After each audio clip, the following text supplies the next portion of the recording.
আসসালামু আলাইকুম ওয়া রাহমাতুল্লাহ। সবাই কেমন আছো? আশা করি সবাই ভালো আছো। আলহামদুলিল্লাহ আমিও ভালো আছি।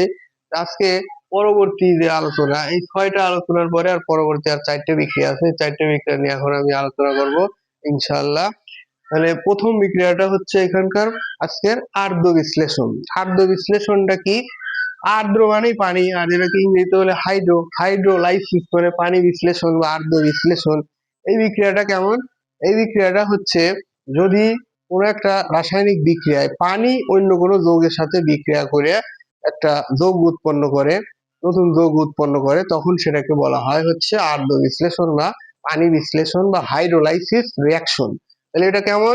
যেমন এই যে পানি H2O, এইটা যদি সিলিকন ক্লোরাইড এর সাথে বিক্রিয়া করে উৎপন্ন করে সিলিকন হাইড্রোক্সাইড এবং হচ্ছে হাইড্রোক্লোরিক অ্যাসিড, তাহলে এই বিক্রিয়াটাকে বলা হয় হাইড্রোলাইসিস রিয়াকশন। কেন? কারণ পানি অন্য কোনো যৌগের সাথে বিক্রিয়া করে অন্য একটা যৌগ উৎপন্ন করছে, এই জন্য এটাকে বলা হয় আর্দ্র বিশ্লেষণ বিক্রিয়া। এছাড়াও আর একটা বিক্রিয়া, পানি যদি অ্যালুমিনিয়াম ক্লোরাইডের সাথে বিক্রিয়া করে তাহলে উৎপন্ন করে হচ্ছে অ্যালুমিনিয়াম হাইড্রোক্সাইড এবং হাইড্রোক্লোরিক অ্যাসিড। মানে হলো অ্যালুমিনিয়াম ধনাত্মক, ক্লোরিন ঋণাত্মক, হাইড্রোজেন হাইড্রক্সিল একটা ধনাত্মক আর একটা ঋণাত্মক।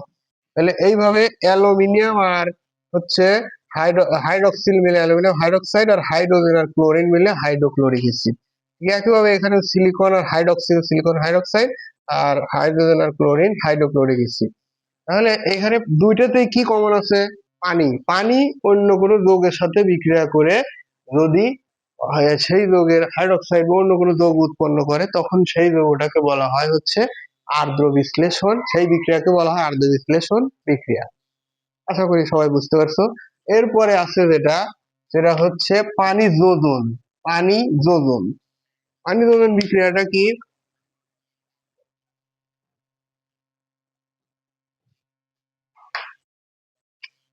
পানি যোজন, পানি যোজন বা hydration reaction. Hydration reaction.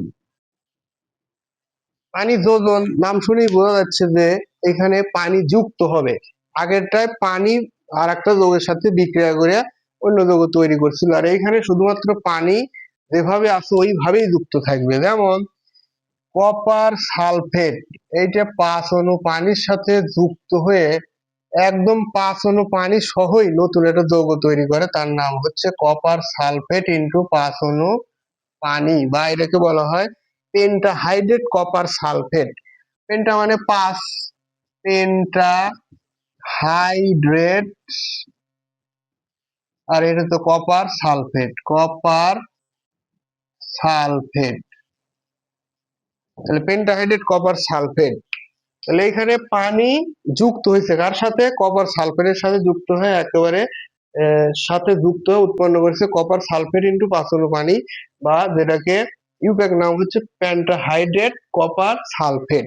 Penta মানে 5, হাইড্রেট মানে এখানে পানি, আর কপার সালফেট, তাহলে পেন্টাহাইড্রেট কপার সালফেট। এটা কিন্তু আরো একটা নাম আছে, সেটাকে ইংরেজিতে বলা হয় ব্লু ভিট্রিয়ল। Blue vitriol. আর এইখানে যে পানিটা যুক্ত আছে এই পানিটাকে বলা হয় কেলাস পানি।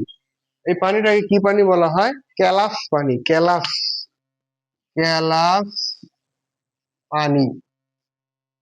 তাহলে অনেক সময় আমরা দেখি যে অনেক যৌগ এই কঠিন পদার্থ কেলাস বা স্ফটিক গঠনের সময় যে যতগুলো পানির অণু থাকে, পানির অণুর সাথে যুক্ত হয় সেই যৌগ, নতুন একটা যৌগ পানির সাথে যুক্ত হয়ে নতুন যৌগ তৈরি করে, সেই যৌগটাকে বলা হয় হচ্ছে কি পানি যোজন বিক্রিয়া বা hydration reaction.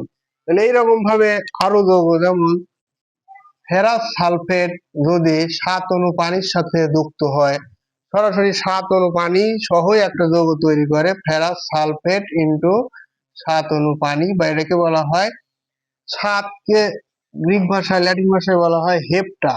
Heptahydrate, heptahydrate ferrous sulphate, ferrous sulphate. তাহলে এই যৌগটার নাম কি? হেপ্টাহাইড্রেট। হেপ্টা মানে 7 হাইড্রেট পানি আর হচ্ছে ferrous sulphate, heptahydrate ferrous sulphate, এটার একটা নাম আছে। এটাকে বলা হয় হচ্ছে সবুজ ভিট্রিয়ল, এটাকে বলা হয় সবুজ বা গ্রিন ভিট্রিয়ল।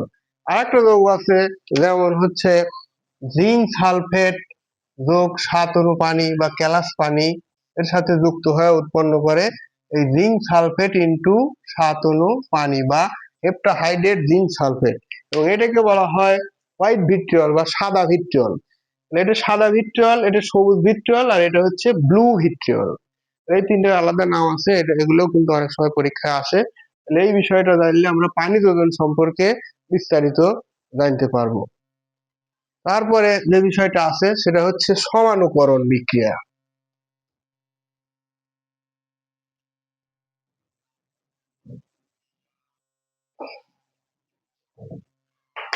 এরপর আছে কি সমানুকরণ, সমানুকরণ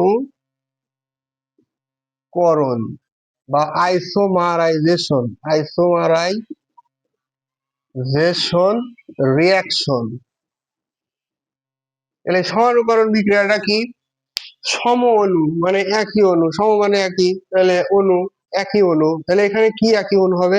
মানে তাদের আণবিক সংকেত একই হবে কিন্তু গাঠনিক সংকেত ভিন্ন, এই ধরনের যৌগকে বলে সমাণু। আর সমাণু, এক সমাণু থেকে অন্য সমাণু তৈরির প্রক্রিয়াকে বলা হয় সমানুকরণ বিক্রিয়া। তাহলে এখানে আমরা যদি একটা উদাহরণ দেই, যেমন হচ্ছে H4N2CO, এই আণবিক সংকেত বিশিষ্ট দুইটা যৌগ আছে, একটা হচ্ছে অ্যামোনিয়াম সায়ানেট আর একটা হচ্ছে ইউরিয়া। এই অ্যামোনিয়াম সায়ানেটকে তাপ দিলে উৎপন্ন হয় ইউরিয়া। অ্যামোনিয়াম সায়ানেটেও এই 4টে হাইড্রোজেন, 2টা নাইট্রোজেন এবং কার্বন অক্সিজেন আছে, ঠিক একইভাবে যে ইউরিয়াতেও NH2CO NH2, এখানেও কিন্তু একই সংখ্যক মানে এই পরমাণুগুলি থাকে। যেমন NH4CNO, এটাকে বলে অ্যামোনিয়াম সায়ানেট, এটাকে যদি এরকম তাপ দেওয়া যায় তাহলে উৎপন্ন হয় H2NCO NH2। এটা হচ্ছে অ্যামোনিয়াম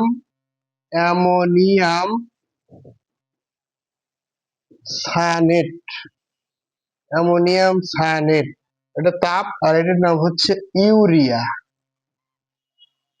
ইউরিয়া। তাহলে এখানে অ্যামোনিয়াম সায়ানেট, এখানে নাইট্রোজেন কয়টা আছে? 1 2, দুইটা।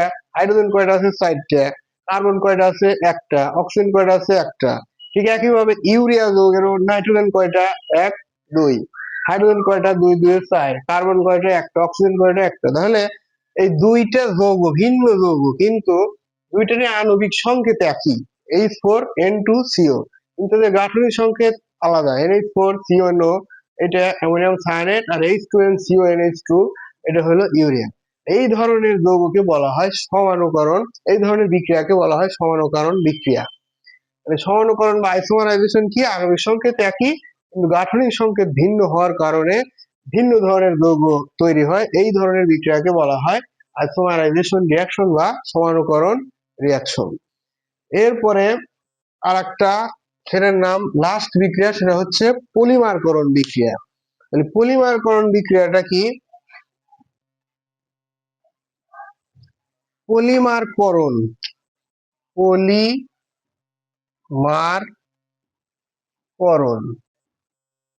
বা পলিমারাইজেশন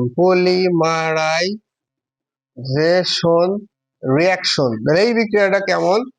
এই বিক্রিয়াটা হচ্ছে যে পলিমারে অসংখ্য, যেমন একটা উদাহরণ দেই, যেমন বিল্ডিং তৈরি করতে কি লাগে? বিল্ডিং তৈরি করতে লাগে ইট, অনেকগুলো ইট একত্রে যুক্ত হয়ে একটা বিল্ডিং তৈরি করে। ঠিক একইভাবে অনেকগুলো মনোমার যদি একত্রে যুক্ত হয় একটা পলিমার তৈরি করে, তখন এই বিক্রিয়াকে বলা হয় পলিমারকরণ বিক্রিয়া। ঠিক আছে, তাহলে একটা উদাহরণ দেই, যেমন CH2 ডাবল বন্ড CH2, এইটেরই অসংখ্য অণু N যদি যুক্ত হয়, এখানে 200°C তাপ এবং 1200 অ্যাটমসফিয়ার যদি চাপ দেওয়া হয় আয়রন প্রভাবকের উপস্থিতিতে, তাহলে এই ইথিলিন, এটার নাম হচ্ছে ইথিলিন, এই ইথিলিনটাই তৈরি হবে পলিথিনে CH2 ব্র্যাকেট দিয়ে N, এটা কি বলা হয় হচ্ছে কি? এটাকেই বলা হয় পলিথিন। পলিথিন, এই যে আমরা পলি ব্যাগ হিসেবে ব্যবহার করি যে, সেই ব্যাগটাই কিন্তু পলিথিনের ব্যাগ। এই পলিথিনেরই সংকেত হলো CH2CH2N। এটা কিভাবে তৈরি হয়? ইথিলিনের অসংখ্য অণু একত্রে যুক্ত হয়ে এদেরকে যদি 200°C তাপ এবং 1200 atmosphere চাপ দেওয়া হয় আয়রন চূর্ণ প্রভাবকের উপস্থিতিতে, তাহলে এটা তৈরি হবে পলিথিনে। আর এই ধরনের বিক্রিয়াকে বলা হয় পলিমারকরণ বিক্রিয়া। আর পলিমারকরণ বিক্রিয়া যেটা বিক্রিয়ক থাকে সেটাকে বলা হয় মনোমার, আর যেটা উৎপন্ন হয় সেটাকে বলা হয় পলিমার। তাহলে পলিথিন হচ্ছে পলিমার আর ইথিলিন হচ্ছে মনোমার। ঠিক আছে? তাহলে এই ধরনের বিক্রিয়াকে বলা হয় পলিমারকরণ বিক্রিয়া। তাহলে পলিমারকরণ বিক্রিয়া কি? এখানে একই যৌগের প্রভাবক চাপ এবং তাপের প্রভাবে, উচ্চ চাপ উচ্চ তাপ এবং প্রভাবকের প্রভাবে যদি একই যৌগের অসংখ্য অণু ক্ষুদ্র অণু যুক্ত হয়ে যদি বৃহৎ আকার অণুতে পরিণত হয়, তখন সেটাকেই বলা হয় হচ্ছে পলিমারকরণ বিক্রিয়া। তাহলে এটা একটা পলিমারকরণ বিক্রিয়া।